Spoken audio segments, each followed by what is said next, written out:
国民党新竹县的选战要派什么人呢？即马咱两个人选哦，副县长陈建贤啊，进前去讲讲你是校长兼讲经，所以啊，伊就将副主席这个职务来辞掉了。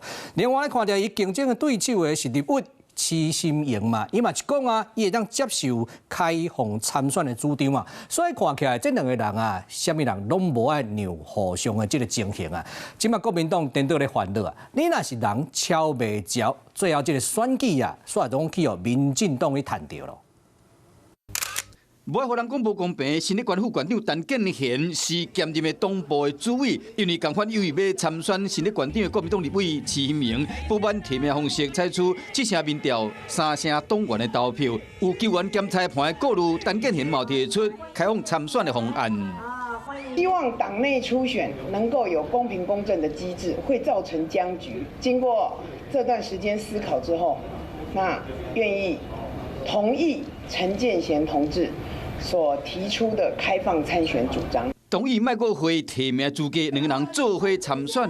经过了解，开放参选可能性就是要由党中央定调，确认无要办初选，嘛无要办提名，该由保准参选，也过无算违纪。另外，参选人无要发政党的推荐书，也过两强相争，恐惊会分散票源。两位参选人已经有了最大公约数。国民党没有分裂的本钱，衷心建议党中央要审慎评估，依照我们的制度，依照我们的党中央的一个提名办法，推出一位候选人。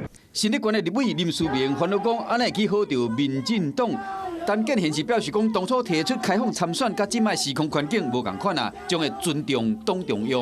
陈建贤也会依照规定来去登记参选，争取党的提名。我想制度在，我们就会照着制度走。党部嘛表示讲，回归党中央定调的提名机制，新竹县的选战，目前国民党的人选也未确定。Hello， 我是蒋欣梅。想要抢先掌握最及时的新闻资讯吗？赶快订阅、按赞、开启小铃铛，锁定华视新闻 YouTube 频道。